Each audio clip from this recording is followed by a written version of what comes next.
자, 이번 시간은 건축법의 핵심 이론 중에서 이제 대지, 도로, 건축선 부분입니다. 자, 우리 이제 건축법의 세부 규정들을 이제 파악하는 파트입니다. 자, 이 테마, 4번 테마든 5번 테마든 다 건축법에서 건축허가를 받기 위해서 이 세부적인 개별 항목에 대한 기준을 체크하는 파트인데, 자, 일단 건축물을 건축하는 토지가 대지고, 이 대지 앞에 있는 도로의 상태, 어떤 도로가 건축법상 도로가 되는 거냐, 너비가 4m 이상이 돼야 되는 도로, 대지와 도로와의 경계선, 넘어가면 안 되는 선이 건축선입니다. 자, 그러면 이제 한번 보시면 이 대지에 대해서 먼저 공부를 할 겁니다. 대지가 안전해야 되고, 대지에다가 대지 면적이 200제곱미터 이상이면 조경을 해야 되고, 또 일정한 용도 지역상 이 대지에는 공개공지라는 거를 설치를 해야 됩니다. 여러 사람들이 이용할 때 휴식할 수 있는 공간, 공개공지. 자, 일단 대지에서는 안전, 조경, 공개공지. 작년도 공개공지에서 신문제가 나왔었죠. 그 다음에 자, 건축법상 도로, 그다음에 이 도로의 지정 폐지 변경 같은 것들. 자, 대지와 도로와의 관계. 건축법상 건물을 짓는 대지는 도로에 2m 이상을 접해야 되는 거. 자, 건축법상 도로는 너비가 4m 이상은 나와야 된다. 자, 특정한 개인 토지를 건축법상 도로로 정할 수도 있고 폐지할 수도 있습니다. 이해관계 논의를 받아서. 그 다음에 이제 건축선을 따로 후퇴하는 규정, 건축선을 후퇴해서 정하는 규정, 자, 건축선을 넘어가면 안 된다. 건축선에 따른 건축 제한, 이런 것들 한번 보겠습니다. 일단 대지, 도로, 대지와 도로와의 관계, 건축선, 이렇게 공부하고 보시면 되겠습니다. 자, 먼저 건축물의 대지에 대해서 먼저 보겠습니다. 이런 내용들이 보실 건데, 자, 기본적으로 건축법상 대지는 안전해야 됩니다. 대지가 안전 요건을 못 갖추면 건축허가가 안 나옵니다. 자, 그리고 이 안전 규정으로 들어가서 세부적으로 보면, 자, 대지와 인접 도로와의 관계인데, 자, 대지는 인접하는 도로면보다 높이가 대지가 인접하는 도로면보다 낮아서는 안 됩니다. 자, 비가 왔을 때 빗물이 흘러 내려오면 안 된다는 것이죠, 이게. 자, 단, 이 대지의 배수에 지장이 없거나 방수에 필요 없는 그런 경우라면, 그러하지 않다. 낮아도 건물을 지을 수 있다는 얘기죠. 자, 우리 25회 시험에서 인접하는 도로면보다 낮아서는 안 된다. 근데 배수에 지장이 없거나 방습이 필요 없는 그런 대지일 때는 그러하지 않다. 이 부분이 시험 문제 한번 나왔던 부분입니다. 자, 그러므로 보시면 여기가 대지입니다. 여기 지금 건물이 세워져 있는데 이 건축물의 대지는 인접하는 도로의 도로면보다 낮아서는 안 된다. 원래 낮으면 이렇게 건물을 지을 수가 없는 건데 단 배수에 지장이 없거나 아니면 방수에 필요 없는 그런 조건을 갖췄다면 건축물을 건축할 수 있는 겁니다. 이게 소위 말하는 저지대입니다. 자, 이게 대지에 인접하는 도로면보다 기본적으로 대지가 높아야 되는데 상태가, 자, 이게 도로면보다 높게 대지가 형성되는 게 원칙인데 이렇게 낮으면 건물을 못 짓는 겁니다. 원칙은. 자, 근데 그렇게 우리 낮은 저지대가 많이 있으니까 요 예외 규정을 만들어서 이 배수에 지장이 없는 경우라든가 방습이 필요 없는 그런 대지일 때는 낮아도 건물을 질 수 있는 것입니다. 자, 대지 안전 규정. 자, 두 번째, 대지는 성토나 지반 계량 배수 시설을 당연히 설치해야 됩니다. 자, 대지 쪽으로 빗물이 내려오면 이런 배수가 잘 돼야 되겠죠. 또 성토나 지반 계량 같은 걸 해가지고 이 대지가 단단하게 다져야 된다는 뜻입니다. 자, 만약 습한 토지나 쓰레기 매립지의 토지에다가 대지를 조성할 때는 성토나 지반 계량 같은 걸 해야 되겠죠. 토목공사를 하라는 얘기입니다. 보시면 되겠고, 자, 대지에는 빗물이나 오수, 자, 빗물이라든가 더러운 물이 잘 배출될 수 있게 하수관, 하수구, 저수탱크 같은 배수시설을 설치를 해야 되는 것입니다. 자, 이것도 시험 문제 한번 나왔던 지분인데 뭐 특별히 바꿀 만한 문제가 아니니까 당연히 대지에는 빗물이나 오수 이런 것들이 잘 내려갈 수 있게끔 하수관이라든가 하수구, 저수탱크 같은 것들을 이 배수시설로 설치를 해줘야 되는 것입니다. 의무 규정으로. 자, 옹벽 설치 의무를 좀 봐야 되겠죠. 자, 옹벽의 기본 개념은 이 그림으로 오시면, 자, 이게 지금 이런 식의 이렇게 깎인 대지가 있죠. 원래는 이런 식으로 이렇게 산 같은 대지였는데, 이게 절토를 해서 이렇게 경사면이 생기면, 여기 노란색 부분에다가 옹벽을 설치해서 이 흙 자체가 무너지지 않게끔 해주라는 겁니다. 그래야지만 이 아랫부분에다가 건물을 세울 수 있으니까. 자, 그러면 이 옹벽 설치 의무에서 가장 기본은 뭐냐면, 자, 손괴 우려가 있는 토지에다가 대지를 조성한 경우에는 옹벽 설치된다. 자, 이게 바로 손괴 우려가 있는 토지입니다. 이렇게. 자, 이런 식의 경사면을 쓰는데, 자, 이 부분을 잘라내고 이렇게 절토면이 생기면 여기는 흙 자체가 이게 무너질 수 있기 때문에 이 노란색 부분에다가 뭐 콘크리트든 시멘트든 돌이든 옹벽 같은 것들을 설치를 해줘야 되는 것이죠. 자, 그러면 이제 옹벽 설치를 할 때, 자, 지금 성토 절토하는 경사도가 1대 1.5 이상이면서 높이가 1m 이상 부분이 나오면 그 부분에다가 옹벽 설치를 해줘야 되는 것입니다. 자, 옹벽 설치는 경사도가 1대 1.5. 자, 1대 1.5면 이 정도 각이 생기죠. 이 경사면을 이제 옆에서 봤다고 생각해가지고, 자, 1대 1.5 높이하고 요 밑변의 길이가 나오는 이 삼각형을 딱 만들어 놓고, 1대 1.5 이상으로 올라간다는 게 이런 뜻입니다. 1대 뭐 1.3, 1대 1 이런 식의 경사면이 생기면 요 맨 좌측에 있는 것보다 경사도가 더 세지죠. 이렇게. 그래서 1대 1.5 이상으로 경사면이 생기면서 자, 높이가 1m 이상이면 요 높이가 1m 이상이면 이 경사면에다가 이렇게 옹벽을 설치해 가지고 이 흙이 무너지지 않게끔 해주라는 뜻입니다. 자, 기본적으로 옹벽 설치 의무는 1대 1.5 이상이면서 자, 옹벽 높이가 1m 이상인 부분이 있을 때는 그 경사면에다가 옹벽을 설치해야 된다. 자, 옹벽 높이가 2m 이상이면 옹벽의 재료를 반드시 콘크리트 구조를 써야 됩니다. 자, 3m가 아닙니다. 몇 미터 이상부터 옹벽 높이가 2m 이상부터면 뭐 2.1m든 뭐 2m든 뭐 3m든 간에 2m 이상인 부분에 경사면 이게 옹벽 높이가 생기면 이 높이가 자, 옹벽 높이니까 이거라고 보시면 되겠습니다. 경사면에다가 이렇게 옹벽 같은 거 쌓는데 물론 옹벽을 여기까지만 쌓는 경우도 있는데 자, 어쨌든 일반적으로 이렇게 전체적으로 옹벽을 쌓는다면 이 높이가 2m 이상일 때 옹벽은 콘크리트 구조를 써야 됩니다. 자, 옹벽의 외벽면에는 지지하는 말뚝이나 배수 같은 것들을 위한 시설 이외에 자, 별도의 구조물이 돌출되어서는 안 된다. 자, 옹벽의 외벽면에는 자, 지지하는 말뚝, 옹벽을 지지하는 말뚝이라든가 자, 배수구 같은 것들 이외에 다른 구조물이 바깥으로 튀어나올 수는 없습니다. 시험 문제 나왔던 거고요. 자, 옹벽은 3제곱미터마다 하나 이상 배수 구멍을 설치해야 된다. 옹벽을 이렇게 이게 3제곱미터입니다. 이 부분이 3제곱미터마다 옹벽의 배수구 같은 것들 하나씩 만들어서 비가 왔을 때 이 빗물이 흙에 스며들고 물이 배출될 수 있게 해주라는 얘기죠. 자, 옹벽의 외벽면에는 자, 지지하는 말뚝, 배수나 지지하는 말뚝 같은 거 이외에 다른 구조물이 돌출될 수는 없다. 3제곱미터마다 배수구를 설치해야 된다. 자, 이 옹벽 규정을 한번 잘 보시기 바랍니다. 자, 경사도 1대 1.5 이상이면서 자, 경사면 높이가 1m 이상 부분이면 그 경사면에다가 옹벽을 설치해야 되는 거고 자, 옹벽 높이가 2m 이상이면 콘크리트 구조를 써서 옹벽을 설치해야 됩니다. 의무 규정으로. 자, 옹벽의 외벽면에는 지지하는 배수나 지지하는 말뚝이라든가 배수 같은 것들은 돌출될 수 있고 그거 외의 구조물은 돌출돼서는 안 되는 것입니다. 자, 옹벽은 3제곱미터마다 하나 이상의 배수 구멍을 설치를 해야 된다. 읽어보시면 되겠고 자, 대지에는 조경 설치 자, 이거 되게 중요한 부분 나왔습니다. 자, 우리 건축법에서 건축물의 연면적이 아닌 대지 면적입니다. 건축물을 짓는 땅의 대지 면적이 200제곱미터 이상 대지에다가 건축을 하는 건축주는 이 조례가 정하는 기준에 따라서 이런 조경 등의 조치를 의무적으로 해줘야 됩니다. 자, 요즘에 조경 같은 것들이 많이 요즘에 이제 굉장히 강조되고 있죠. 멋있는 정원 같은 걸 만들어 놓으면 그 건물의 가치가 훨씬 높아집니다. 자, 근데 법적으로 조경 의무는 대지 면적이 200제곱미터 이상이면 이 조례가 정하는 바에 따라서 조경 같은 것들을 해야 되는데 자, 조경이 면제되는 건물이 있습니다. 자, 이겁니다. 자, 이외에 다음의 건물은 조경 등을 하지 아니할 수 있다. 자, 녹지 지역 안의 건물하고 자, 여기 보시면 자연환경보전지역, 농림관리지역 같은 용도지역. 자, 용도지역이 도시지역이 아닌 자연환경보전지역이나 농림지역이나 관리지역이면 이게 도시지역 외곽의 시골지역이기 때문에 시골지역은 원래 자체적으로 나무들이 많이 있으니까 조경 의무에서 빼주겠다는 겁니다. 그리고 도시지역으로 올라가서도 녹지지역에서는 주변에 나무들이 많이 있기 때문에 조경을 하지 아니할 수 있습니다.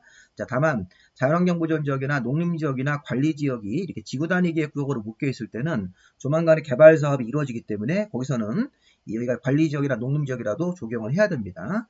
자, 지구단위 계획구역이 정해져 있지 않은 상태에서 뭐 관리지역이나 농림지역이나 자연환경보전지역이라면 조경을 면제해 주는데 지구단위 계획구역에 들어가 있는 관리지역이면 조경을 거기 또 해야 됩니다. 제외이기 때문에.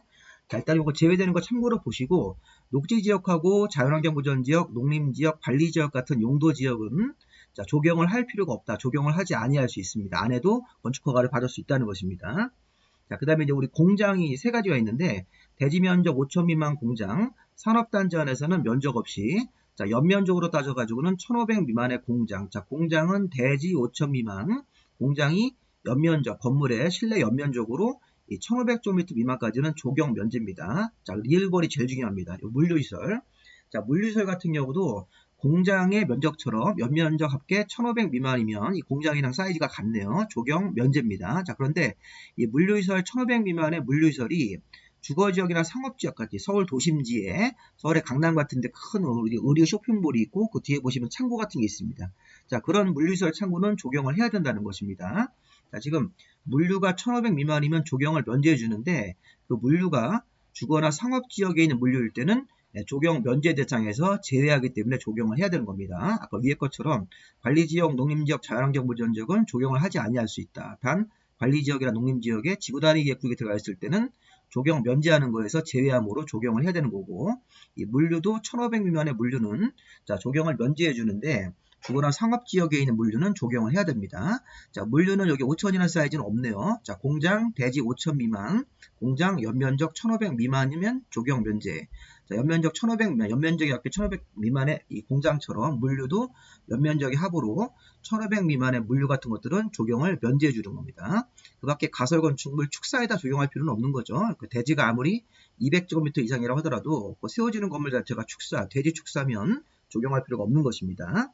안 해도 되는 거고, 염분이 많이 함유된 대지. 자, 골프장에는 별도로 적용할 필요가 없는 거죠. 관광지라든가. 자, 조경 면제하는 거에서 기역, 니은, 디귿, 리을 위주로 보시면 되겠습니다. 가설 건축물도 조경 면제 대상이라고 여러 번 시험 문제가 나왔습니다.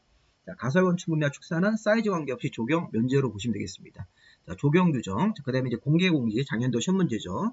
자, 공개공지는 대지에다가 일정 면적을 소규모 휴식 공간인 이 공개공지 같은 것 등을 설치를 해야 된다. 공개공지면 건물 바깥에 있는 거고, 공개공간이면 건물 안에 있는 겁니다. 자, 어쨌든 공개공지는 설치 대상 지역이 있고, 이게 중요한 게 뭐냐면 공개공지 의무 설치 지역, 용도 지역 땅 이름도 있고 설치 대상 건물까지 있습니다. 이 두 가지가 모두 맞아야 됩니다. 자, 바닥 면적 합계가 5000 이상의 여기 문종판, 운어숙 이렇게 외울 겁니다. 이게 문종판, 운의숙이 아닙니다. 자, 문종판, 운의숙은 예전에 배웠던 다중 이용 건축물입니다. 거기서 한 글자를 바꿔서 운어숙으로 바꿔야 됩니다. 자, 먼저 자, 우리 공개공지는 설치 대상 지역이 일준이 상준이라고 외우세요. 일준이 상준이가, 자, 우리 이제 남자 쌍둥이 형제 이름이 일준이 상준이가 공개공지에서 뛰어놀고 있다. 이렇게 외우시면 됩니다. 자, 일반 주거지역, 준주거지역, 자, 모든 상업지역, 자, 공업지역에서는 준공업만 들어갑니다. 그래서 여기 일반 주거, 준주거 지역 내에서는 공개공지를 설치해야 된다. 이렇게.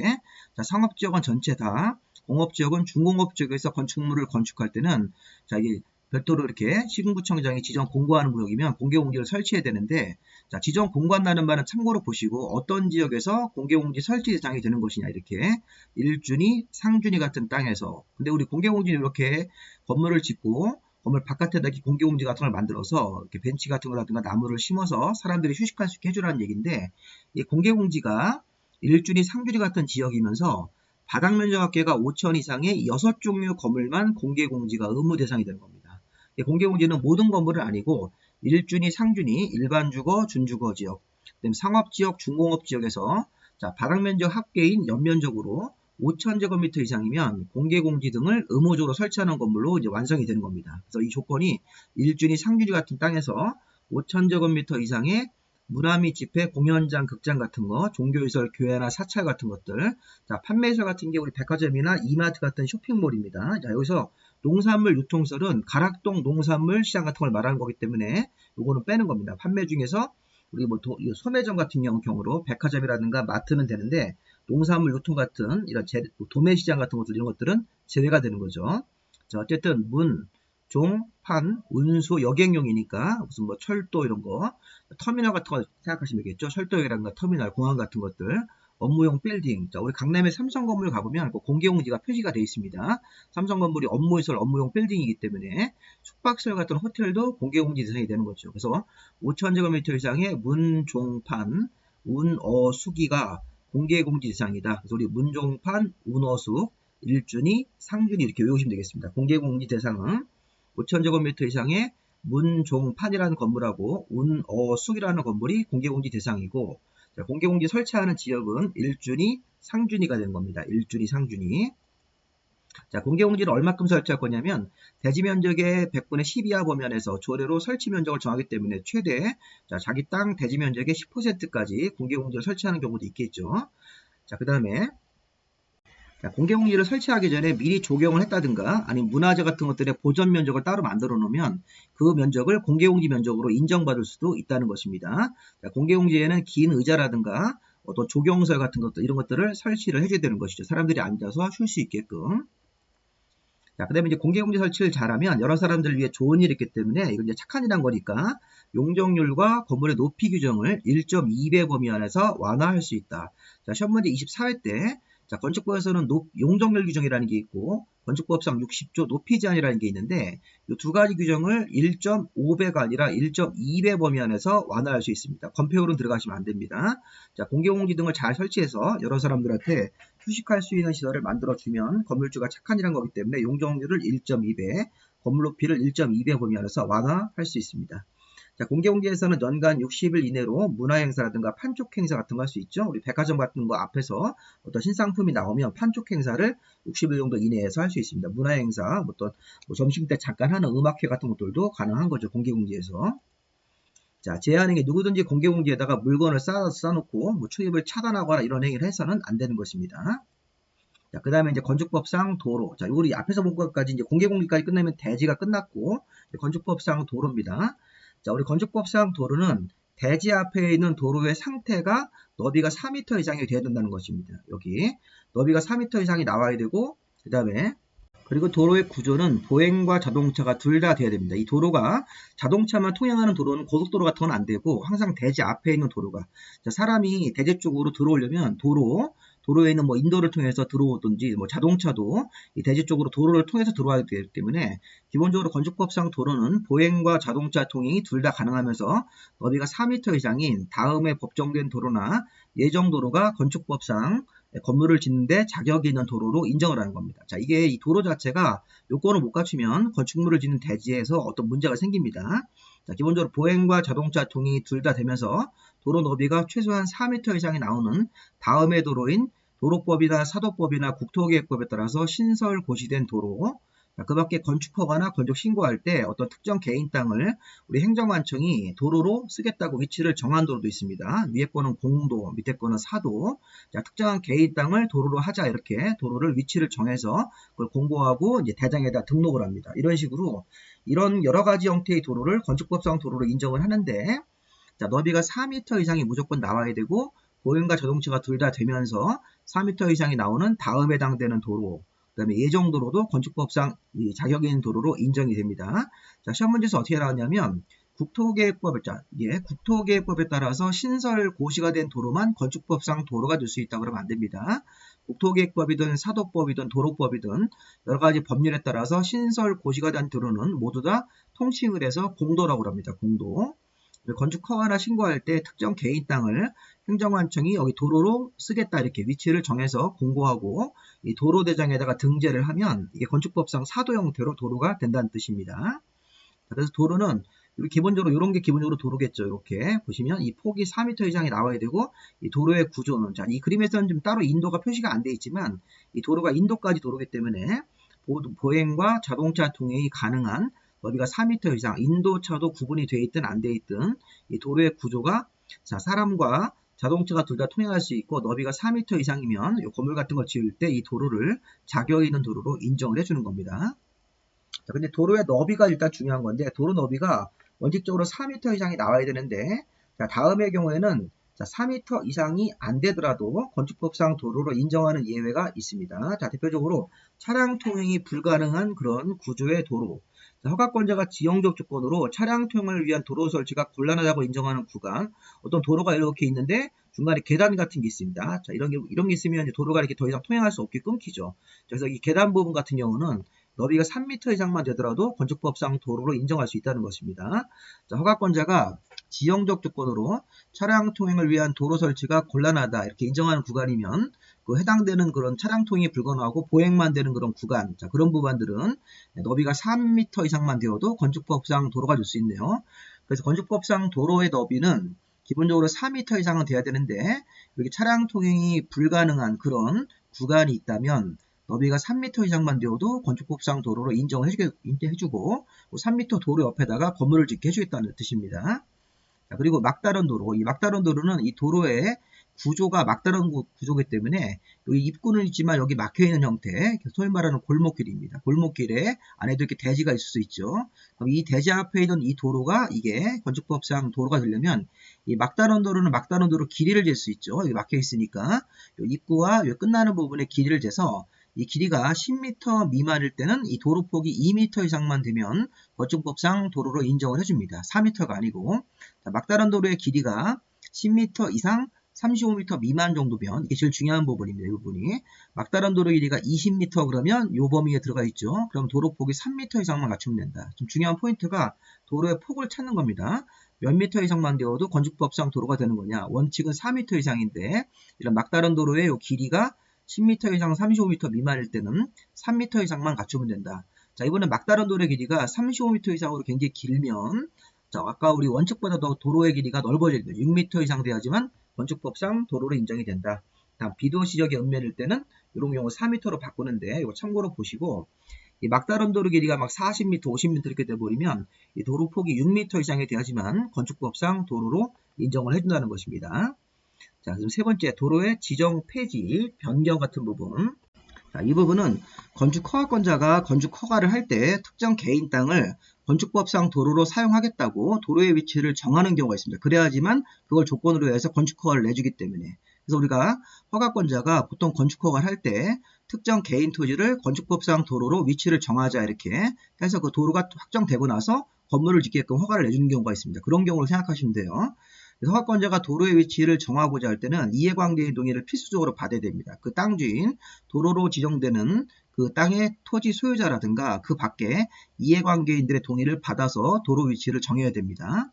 자, 그리고 도로 위치를 정하는데 이해관계인 동의를 받지 않고도 대신 건축위원회 심의를 통해서 도로를 정하는 경우도 있습니다. 왜냐하면 이해관계인이 해외에 거주하고 있어가지고 직접적으로 동의받기가 곤란하다고 인정하는 경우 아니면 해당되는 토지가 어떤 특정 개인 땅이지만 주민들이 오랫동안 통행로로 사용하고 있었던 사실상의 통로로서 지방자치단체 조례가 정하는 경우 해당이 되면 이거를 주민들이 오랫동안 통행로로 쓰고 있다는 얘기는 땅 주인이 그걸 오랫동안 묵인을 했다는 겁니다. 묵인을 하고 인정하고 있는 상태. 그런 토지를 공식적으로 건축법상 도로 위치를 정할 때는 이해관계인들의 동의를 받아서 정하려고 했는데 그렇지 않고도 할 수 있다는 것입니다. 자, 지금 도로의 위치를 정할 때는 이해관계인 동의를 받아서 해야 되는 건데 자, 이해관계인 동의를 받지 않고 대신 건축위원회 심의를 통해서 도로를 정할 수도 있습니다.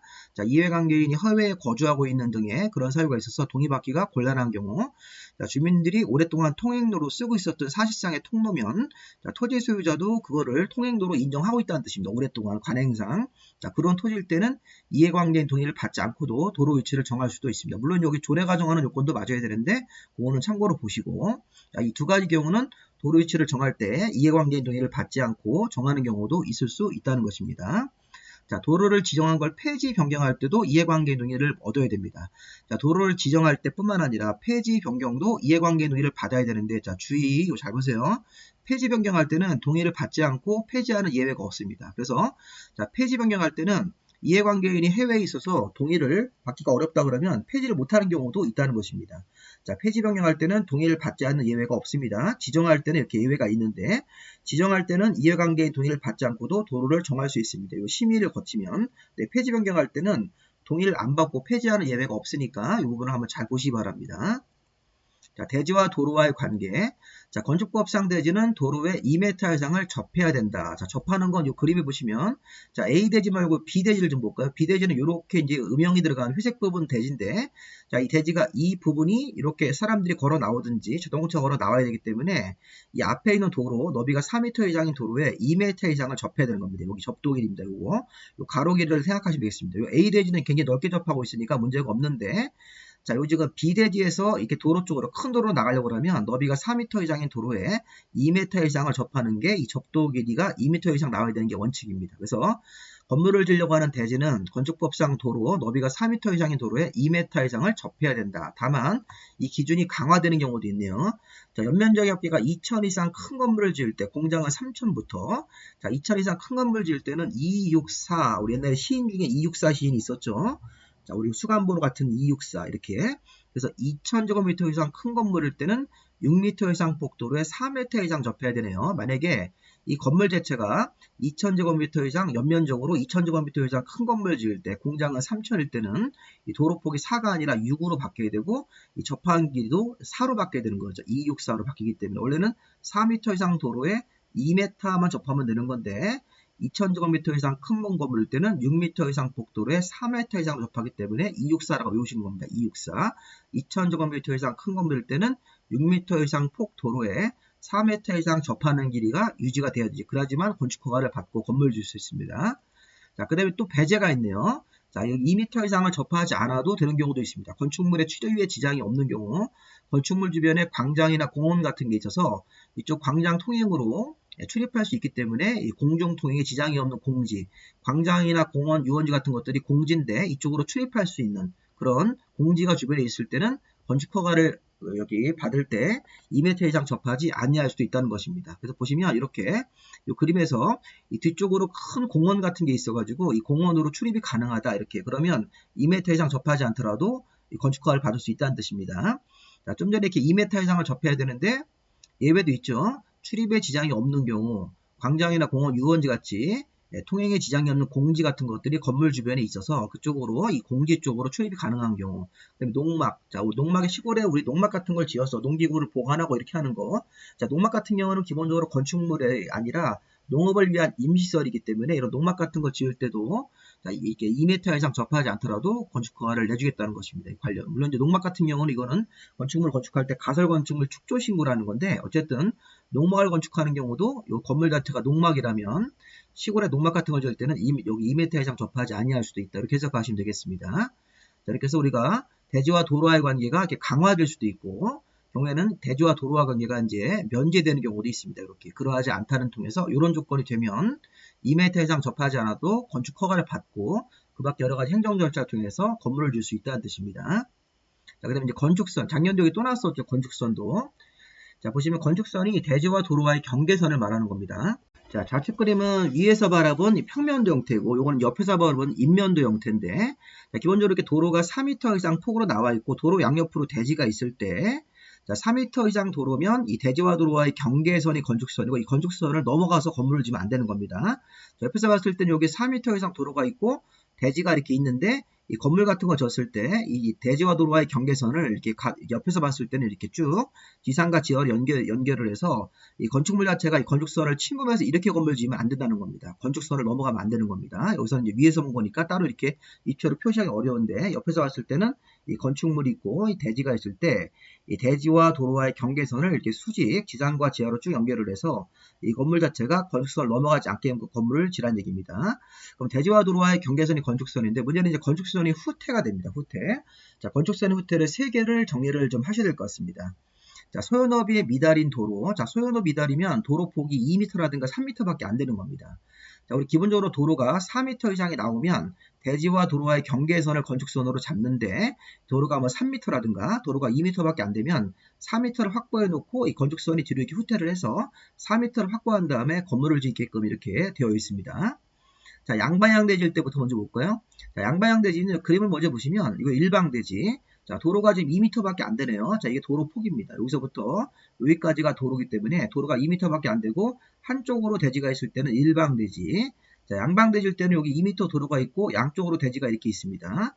자, 양방향 대지일 때는 가운데 중심선을 찾아서 중심선에서 요 빨간색 우측으로 가고 왼쪽도 이렇게 좌측으로 가서 자, 2m씩 가는 겁니다. 여기 지금 빨간색의 길이가 소요너비의 2분의 1, 소요너비가 4m니까 4m에 자, 4m에 2분의 1을 이렇게 간다고 생각하시고 좌측도 중심선에서 소요너비 2분의 1인 2m씩을 좌우로 가서 점선부터 분홍색 점선부터 왼쪽 분홍색 점선까지 4m를 확보한 다음에 건물을 치면 그러니까 원래의 경계선으로부터 요 색깔 들어간 부분이 뒤로 건축선이 후퇴가 돼가지고 건축주한테 나쁜 거죠.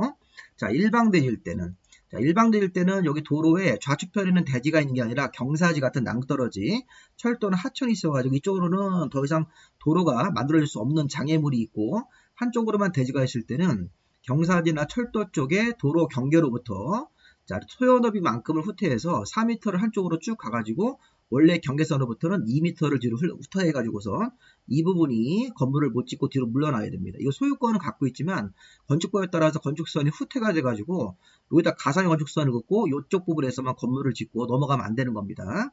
여기 나중에 도로가 확장 공사할 거기 때문에 자, 이만큼 부분을 물러나게 되면 자, 여기 2m고 소요너비 4m를 가시면 실제 여기 분홍색 여기 색깔 들어간 부분은 2m를 후퇴한 거게 되겠죠. 요거 2 플러스 2가 4가 되는 거기 때문에 자, 이런 식으로 한번 개념을 보시고 여기 보시면 글씨 시험 문제에서는 이게 글씨로 나올 수 있으니까 자, 보시면 소요너비 미달이 2m밖에 안 되는 도로다. 너비가. 그럼 이제 그 접한 대지는 어떻게 건물 지을 거냐? 양방향 대지면 가운데 중심선을 찾아서 소요 너비의 2분의 1을, 왜냐면 양쪽으로 볼 거기 때문에 소요 너비 2분의 1을 우측으로 가고 소요 너비 2분의 1을 좌측으로 가서 건축선이 거기 점을 찍고 건축선을 이렇게 수직으로 긋는 거죠. 자, 그 다음에 일반형 대지일 때는 한쪽은 경사, 하천, 철도 같은 게 있고 나머지 한쪽만 대지가 있을 때는 경사지나 하천이 있는 쪽 경계선으로부터 소요 너비만큼 후퇴한 선을 건축선으로 하는 겁니다. 지금 같은 경우는 자, 한쪽에는 경사지가 있고 나머지 한쪽에만 대지가 있고 가운데 도로가 있을 때는 일방 대지니까 경사지나 철도가 있는 쪽 도로 경계선으로부터 소요 너비만큼을 간다. 그래서 원래 경계선으로부터 요만큼을 뒤로 물러나는 거죠. 이때 중요한 건 여기서 대지 면적을 구할 때, 자, 대지 면 계산할 때 여기 지금 색깔 들어간 부분은 제외가 되는 겁니다. 자, 나중에 건폐율이나 용적률 공식에서 요 대지에서 용적률을 구하거나 건폐율을 구할 때, 자, 이 부분을 빼는 겁니다. 자, 여기 지금 단위가, 여기 지금 길이가 있죠. 여기 가로 길이가 20m라고 생각하고 세로 길이가 10m네요. 약간 비율은 안 맞지만 그냥 가정을 하고, 그럼 20m 곱하기 10m면 이 대지 소유자는 200제곱미터라는 대지가 있는데 이 도로가 2m밖에 안 돼서 여기서부터 4m를 가가지고 실제 여기 요만큼 후퇴한 부분을 대지 면적 계산할 때 제외해 줍니다. 자, 이거 중요한 거 이겁니다.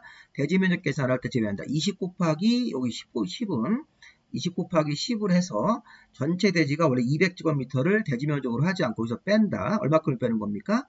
요 길이 10m 빼고 요거 10m하고 여기 2m죠? 요 길이는 2m입니다. 2 곱하기 10을 해가지고 20을 빼서 180제곱미터가 이 사람이 요 부분, 요 180제곱미터만 대지 면적으로 인정이 됩니다.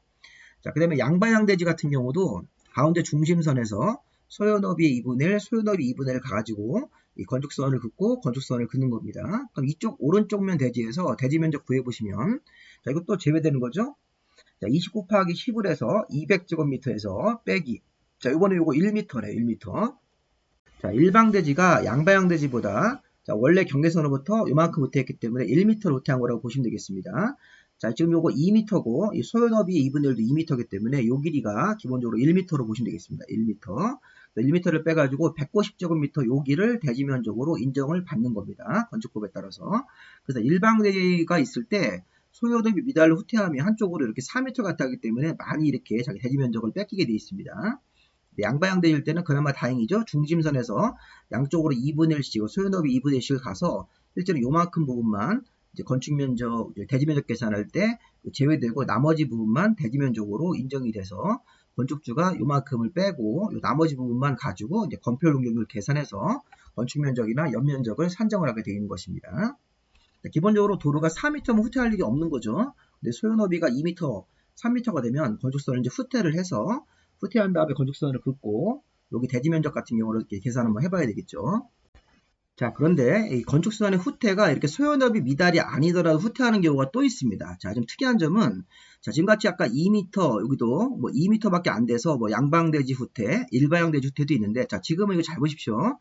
자, 도로가 8m짜리 도로인데도 또 4m를 후퇴하는 경우가 하나 더 있습니다. 자, 이게 뭐냐면 건물의 위치나 환경정비란 글자를 잘 보셔야 됩니다. 이거 소요더비 미달이 아니라 소요더비는 충분히 갖춘 도로지만 건물의 위치를 도로로부터 좀 뒤로 미루게 하거나 환경정비를 위해서 시군구청장이 건물의 위치를 도로에 바짝 붙으면 위험하기 때문에 위험하고 시끄러우니까 도로로부터 멀리 좀 떨어뜨리기 위해서 시군구청장이 건물의 위치나 환경을 정비하기 위해서 도시지역이라면 4m 범위니까 최대 4m까지 건축선을 따로 정할 수 있다는 것입니다. 자, 이거는 도로를 앞으로 확장하고 이게 아니라 도로는 8m 정상적인 도로인데도 4m를 후퇴시킬 수 있다는 얘기예요. 자, 왜? 건물의 위치나 환경 때문에.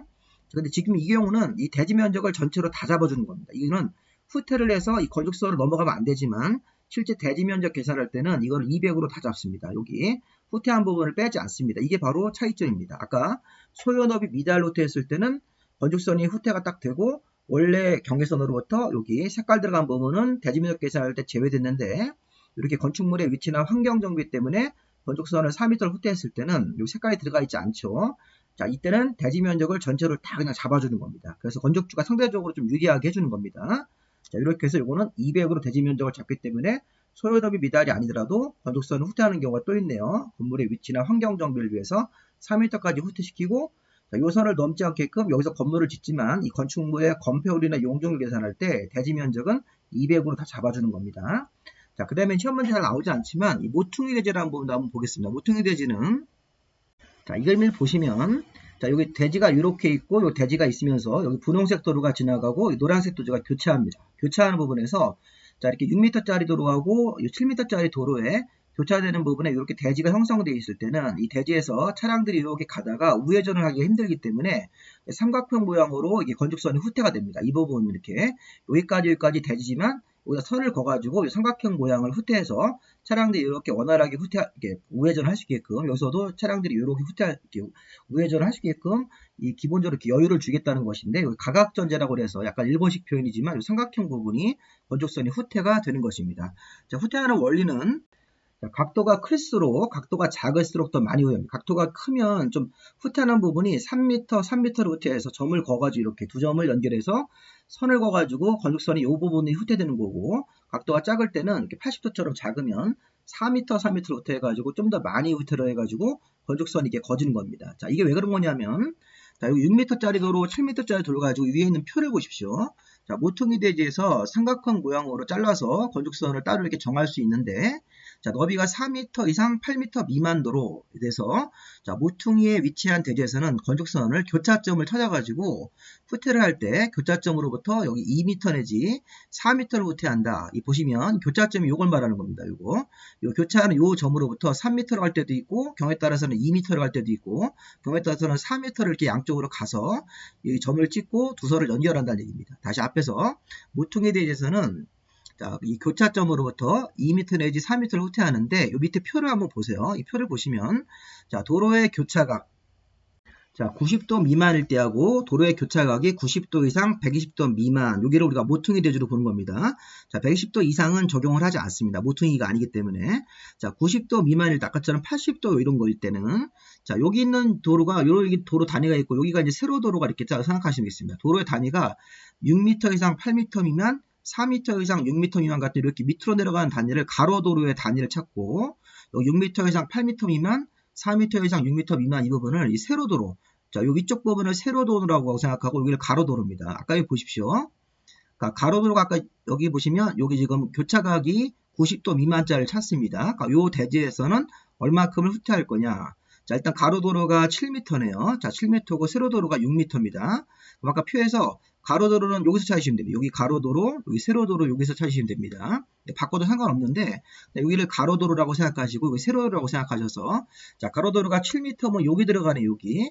6m 이상 8m 미만에 7m가 포함되어 있으므로, 자, 4, 6 둘 중에 하나고, 아까 세로도로도 6m였습니다.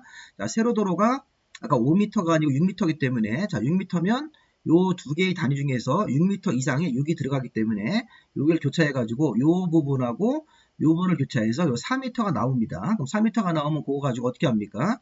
요 교차점으로부터 4m를 가고 4m를 가서 요렇게 선을 잘라가지고 여기를 이제 건축선 부분 이렇게 여기서 건축선이 후퇴가 돼가지고 여기가 이제 도로 부분을 이렇게 활용할 수 있게끔 만들어주라는 겁니다. 자, 반대로 여기서 같은 우리 100도 같은 경우도 볼까요? 100도 같은 경우는 이 도로 교차각이 여기 포함되어 있죠.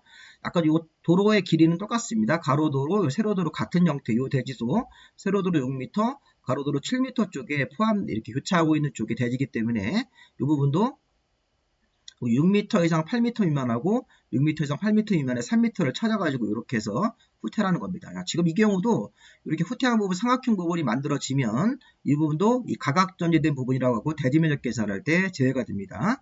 아까 대지면적 계산할 때 제외됐던 게 뭐였습니까? 우리 앞에서 소요너비 미달로 인해서 2m밖에 안 되는 도로면 한쪽으로 이렇게 소요너비를 가가지고 원래 경계선으로부터 후퇴한 부분 대지면적 계산할 때 제외되고, 양방향 대지일 때도 이렇게 후퇴를 해서 원래 경계선과 이 부분 사이 면적도 대지면적 계산할 때 제외한다. 그리고 아까 모퉁이 대지에서도 이렇게 가각전제된 부분도 대지면적 계산할 때 제외가 됩니다. 자, 그리고 요거, 자, 8m짜리 정상적인 도로인데 건물의 위치나 환경 정비를 위해서 후퇴했을 때는 이 부분은 대지면적 계산할 때 제외하지 말고 그대로 20 곱하기 10을 해서 200제곱미터를 대지면적으로 잡는 거니까 이 부분도 우리가 문제를 풀 때 고려하고 문제를 푸시면 되겠습니다. 이 가각전제 부분 모퉁이 대지는 거의 시험 문제에서 나온 적이 없습니다. 참고로 보시고요. 자, 그런데 건축선이 거지면 건축선을 넘어가면 안 된다. 이게 건축선에 따른 건축 제한 요구입니다. 건축물 담장을 지을 때는 건축선의 수직면을 넘어서는 안 된다. 다만 지표 아래 부분은 그러하지 않다. 지표 아래 부분은 넘어갈 수 있다는 것입니다. 이렇게. 자, 건축물을 지었을 때 지상 부분은 이 건축선 요 빨간색 부분 선을 넘어가면 안 되지만 지표 아래 부분은 약간 건축선을 넘어갈 수 있습니다. 자, 그리고 도로면으로부터 4.5m 이하 부분은 이 건축물에서 출입문을 열고 닫았을 때도 건축선을 넘어가면 안 되는 겁니다. 자, 도로면으로부터 4.5m 이하 부분은 도로면으로부터 4.5m 이하 부분은 출입문 창문을 개폐 시에 건축선의 수직면을 넘는 구조에서는 안 된다. 그래서 우리가 이 보시면 이 4.5m 이하 부분은 이 건물에서 출입문을 바깥으로 이렇게 열었을 때 건축선이 닿으면 안 됩니다. 자, 물론 4.5m 위에 부분은 넘었을 때 건축선을 이렇게 넘어도 됩니다. 창문을 열었을 때 건축선에 넘어도 되는데 4.5m 이하 부분은 출입문 창문을 바깥으로 이렇게 밀어서 열었을 때 건축선이 닿으면 안 되게끔 설계해야 되는 거죠. 자, 기본적으로 건축선이 거지면 이 건축물의 지상 부분은 건축선을 넘게끔 설계하면 안 되는 겁니다. 자, 근데 지하 부분은 약간 넘어갈 수 있죠. 그리고 도로면에서부터 4.5m 이하 부분, 이 부분은 건물의 이 부분이 되겠죠. 출입문 창문을 개폐 시에도 건축선의 수직면을 넘지 않아야 된다. 4.5m 이하 부분은. 그럼 4.5m를 초과하는 부분은 넘어도 괜찮다는 뜻입니다. 반대로 해석을 해서. 자, 여기까지 보시면 이제 건축성 부분까지 마무리하시면 되겠습니다. 자, 내용 보셨으면 나중에 이제 기출문제 같이 풀면서 한번 관련 내용들 살펴보시면 되겠습니다. 자, 지금 강의하고 있는 거는 이 공법 핵심 요약집인데, 물론 이제 추가적인 걸 강의하고도 있는데, 핵심 요약집은 이렇게 내용이 구성되어 있고, 이제 밴드에 가서 제 이름으로 검색해서 가입을 하시면 그 주요 공지란에 이 자료가 올라가 있습니다. 자, 조금 더 공법을 심화적으로 공부하실 때는 심화 요약집도 있습니다. 200페이지가 넘는데 이런 부분도 나중에 구입이 가능하시니까 그런 부분도 이 자료 확인해 보시고 필요하시면 구매 요청을 문자로 주시면 되겠습니다. 자, 여기까지 마무리하겠습니다. 자, 수고하셨습니다.